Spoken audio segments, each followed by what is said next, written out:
les vaccins n'exposent pas à un surrisque de sclérose en plaques. Une vaste étude allemande révèle que les vaccins ne constituent pas un facteur de risque de contracter une sclérose en plaques.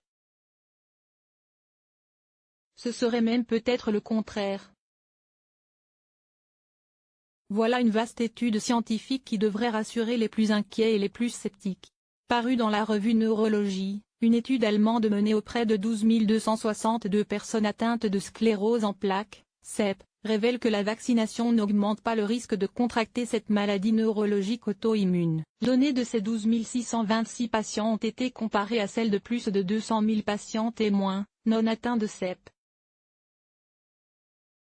Il en ressort que 5 ans avant le diagnostic de CEP, les personnes atteintes étaient moins susceptibles d'avoir reçu des vaccins que le groupe témoin. Aucune corrélation n'a donc été trouvée entre la vaccination et le développement d'une sclérose en plaques. Il semblerait même que la vaccination aurait un effet protecteur en quelque sorte, puisque le groupe contrôle avait reçu bien plus de vaccins que ceux ayant plus tard développé un CEP. Il se peut que les personnes perçoivent la maladie longtemps avant qu'elle ne soit diagnostiquée et évitent alors de surcharger leur système immunitaire. Ou peut-être que les vaccins ont un effet protecteur qui empêche le système immunitaire de s'attaquer au système nerveux.